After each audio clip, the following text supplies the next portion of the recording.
ये खाली बस, खाली बस, खाली बस, खाली बस. दुसरं कोणीतरी या. हा, सावकाश सावकाश. ठीक आहे ना. तिकडे बघा सगळेजण लाईनीत उभे राहा. आता या सगळेजण ओळखत नाहीत ना. आता तुम्हाला तुमच्याच समोर एक प्रयोग करून दाखवणार मी. आता हे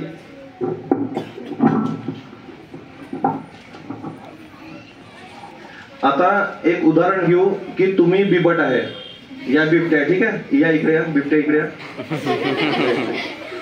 नाही, एकच तुम्ही तिथे राहा. आता जेव्हा ह्या बिबट आहे आणि हे उभे आहेत, मगाशी आम्ही आदरणीय सरांशी बोलत होतो हे, तर ज्यावेळेस हे आपले गावातले मंडळी, शेतकरी मित्र जे कोणी आहेत, हे उभे असताना या बिबट्याला असं वाटतं की हे आकारांनी मोठे आहेत. बरोबर, आकारांनी मोठे आहेत, जवळपास सारखे आहेत हे. आता मला सांग, आकारांनी म्हणजे थोडेसे एक समजून चला की उभ्या अवस्थेमध्ये यांना आकारांनी हे मोठे वाटतो. आता मला तुम्ही ऊस कटाई करून दाखवा. हे जे आहे ते ऊस कटाई करतील.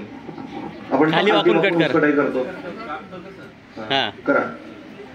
तर आता मला सांगा की हे जेव्हा खालती वाकलेले आहेत, आता यांचा आकार कसा झालेला आहे की 4 पायाचा कोणीतरी प्राणी आहे. बरोबर, आणि हे एक तर खालती वाकलेले आहेत. वाका अशी खालती ऊस कटाई करतो ना असे खाली वाका. हा, आता मला सांगा की हा बिबट्या यांच्याकडे पाहायला लागला लगेच. आता मला सांगा की यांच्यासाठी हे आकाराने मोठे आहेत की लहान झाले? लहान झाले. आणि मग अशा त्याच्यात मानेला पकड, आणि अशातच त्या ठिकाणी हल्लावून बसतो.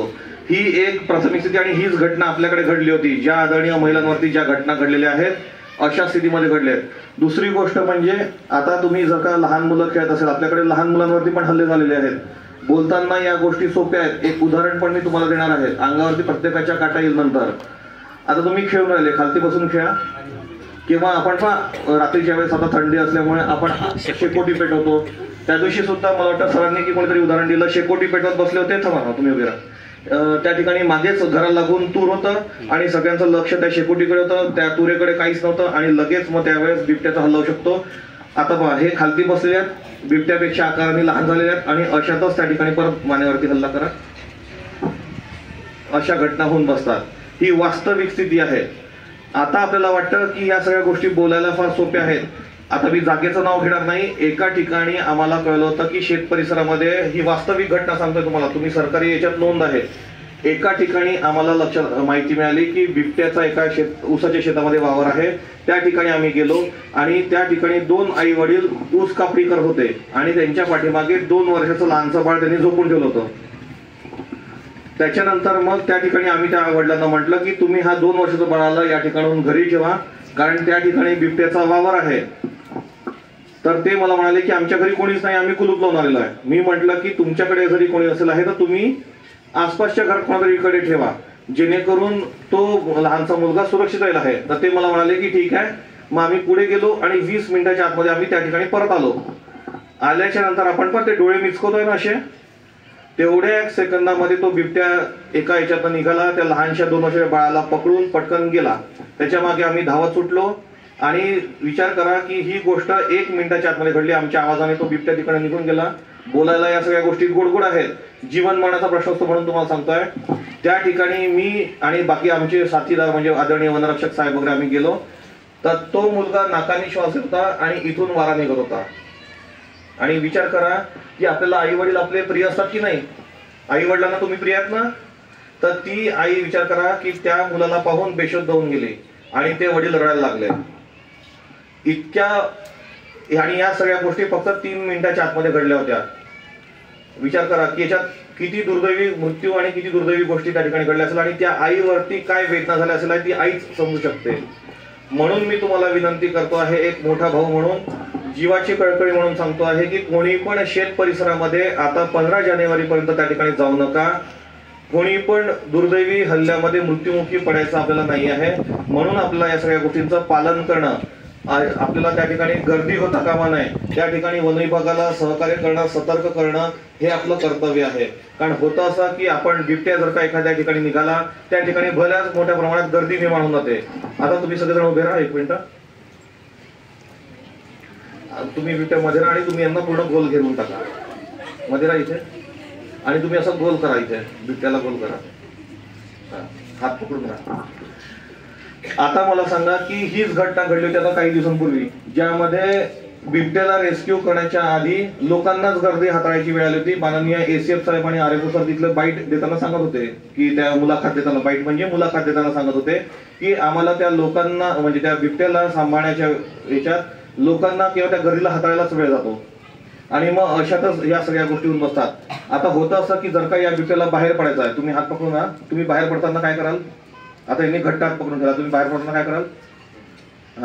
लगेच का त्यांनी काय केलं की हाताला पकडलं तुम्ही हाताला. म्हणजेच काय आहे की जेव्हा आता बिबट्या हात असा पकडेल का साहजिकच आहे की तो नख बाहेर काढायला आहे, मग कोणीतरी जखमी होऊन बसेल. ही वास्तविक घटना घडते आणि मग अशातच कोणी ना कोणी त्या ठिकाणी दुर्दैवी जखमी किंवा दुर्दैवी मृत्यू त्या ठिकाणी घडतो. म्हणून आपल्याला गर्दी पण होता कामा नये. ठीक आहे, बसा तिकडे. दुसरी गोष्ट म्हणजे की बरेचसे लोक म्हणतात की तुम्ही बिबट्यांना पकडत का बरं नाही, एखाद्याच्या घरात शिरला असेल किंवा काही पण गोष्ट घडली असेल आहे. तर आपल्याकडे दोन प्रकारचे रेस्क्यू असतात. एक असतो फिजिकल रेस्क्यू की ज्याला आपण पिंजऱ्यामध्ये पकडतो किंवा त्या दिवशी आपण त्या ड्रेनेज बंद तो व्हिडिओ बघितला, जाळी टाकून पकडण्यात आलं, त्याला म्हणतात फिजिकल रेस्क्यू. आणि दुसरं असतं केमिकल रेस्क्यू, ज्याच्यामध्ये आपण त्याला बेशुद्धीचं इंजेक्शन देतो, त्याला डार्ट मारतो. तर होतं असं की आपल्याकडे जेव्हा आपल्याला डॉक्टर लोक तपासणीच्या वेळेस पण आपल्याला बेशुद्धीचं इंजेक्शन देतात, तर त्याचा जो डोस असतो त्याच्यापेक्षा 500 पटीने अधिक डोस त्याच्यामध्ये दिला जातो. एवढंच राहतो डोस तो.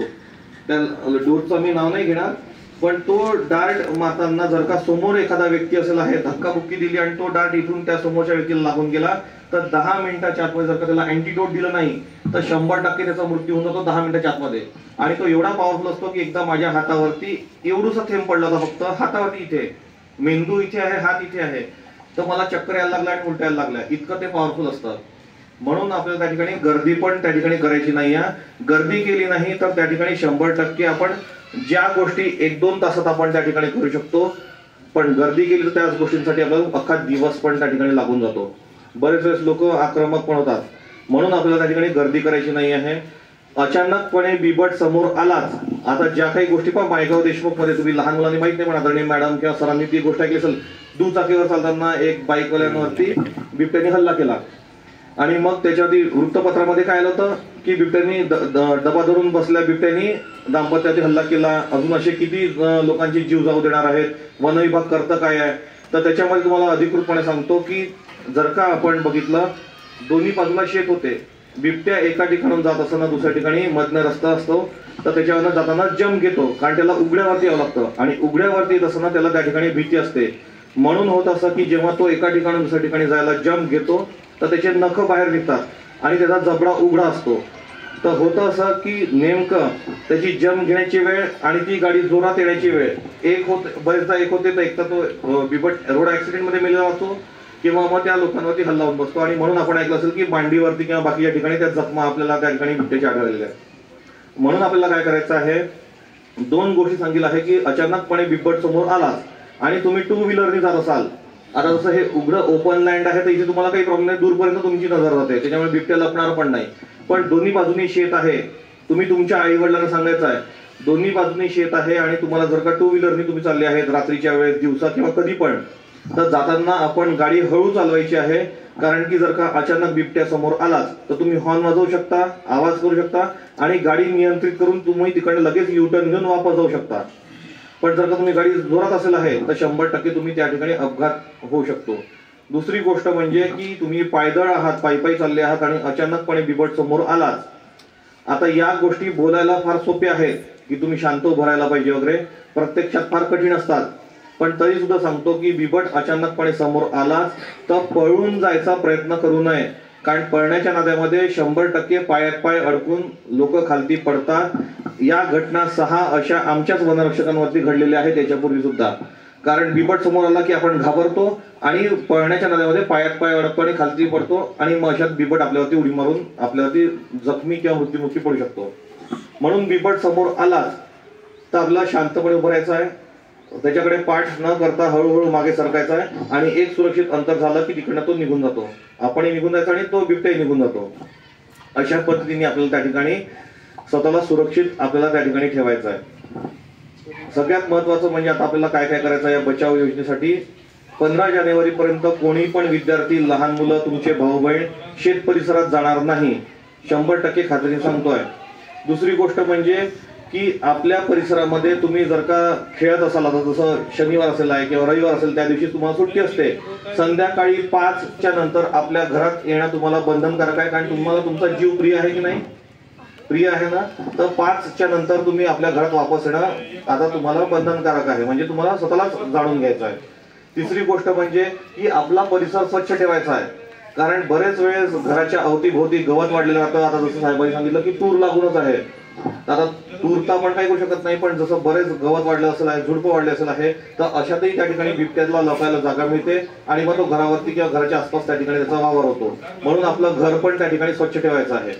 चौथी गोष्ट म्हणजे की गळ्यामध्ये मफलर, स्कार्फ किंवा ते खेळवाले पट्टे असे सगळ्यांचा वापर आपल्या त्या ठिकाणी करायचा आहे. चौथी गोष्ट म्हणजे रात्रीच्या वेळेस जर का कोणी वावर करत असेल तर हातामध्ये काठी, टॉर्च, मोबाईलमध्ये गाणे किंवा ती शिट्टी याचा आपल्याला वापर करायचा आहे. उघड्यावरती शौचालयासाठी कृपा करून कोणी पण जाऊ नये, अशात पण घटना त्या ठिकाणी घडलेल्या आहेत. पाचवी गोष्ट म्हणजे की आपल्या परिसरामध्ये आपल्या घराच्या ठिकाणी दिवाबत्तीची सोय करायची आहे, म्हणजे दिवे लावायचे आहेत, जेणेकरून प्रकाशाला बिबट्या 100% टाळण्याचा प्रयत्न करतो. तर दिव्याची पण सोय केली तर बिबट्या पण ठिकाणी निघून जातो. सहावी गोष्ट म्हणजे की कोणी पण त्या ठिकाणी गर्दी करू नये, कारण गर्दी जर का केली, रोष व्यक्त केला तर वन विभागाला पण काम करायला कठीण जातं. आता मला सांगा की आपण इतके सगळे जण लोक आहेत, आपल्यामध्ये काही वन अधिकारी आहेत, मला सांगा सर, आदरणीय वनरक्षक साहेब, मॅडम आहेत, सर आहेत, तुमच्याकडे किती, तुम्हाला मदतीला किती लोक आहेत? म्हणजे वनरक्षक सगळे मिळून. आता हे तर ठीक आहे की मिशन चालू आहे, त्याच्यामुळे आपल्याला गाडी मिळालेली आहे, आपण सगळी टीम एकत्र ठिकाणी चालू आहे. पण मला सांगा आदरणीय मॅडम आणि सर, की तुम्ही जेव्हा बिटाचे कामं एकटे दुखते करत असाल इतर दिवशी, तर तुम्हाला मदतीला किती लोक आहेत? ऑलमोस्ट एकटा किंवा साधारण 1 किंवा 2. त्याच्यानंतर तुमच्याकडे किती गावं येतात? 25 गावं येतात. मदतीला 1 जण 25 गावं येतात आहे. आता त्या 25 गावांच्या 25 पेक्षा काय कितीतरी अनेक समस्या, पंचनामाही करायचा आहे, गस्त पण करायची आहे, लोकांच्या समस्या सोडवायच्या आहेत, बिबट्यालाही सांभाळायचं आहे, लोकांनाही सांभाळायचं आहे, अशा कार्यक्रमांना उपस्थित पण राहायचं आहे, वरिष्ठांच्या काही सभा असतील तर त्याही ठिकाणी जायचं आहे. आणि आपल्याकडे साधन सामग्री त्याप्रमाणे उपलब्ध पण बरेच वेळेस नसते. तर त्याच्यामुळे होत असं, बरेचसे लोक जे म्हणतात की तुम्ही ताबडतोब बिबट्याला पकडण्यासाठी पिंजरा लावा जे म्हणतात ना लोक, तर त्याच्यामुळे असं कुठलाही पिंजरा अचानकपणे लावता येत नाही. कारण तो पिंजरा लावायचा जरी असेल आहे तरी ते साधन सामग्री गोळा करता करता त्या ठिकाणी बराच उशीर होत असतो. एका ठिकाणाहून दुसऱ्या ठिकाणी न्यायला लोक लागतात, कारण तो पिंजरा वजनदार असतो, मग त्या ठिकाणी साधन आपल्याला लागतं.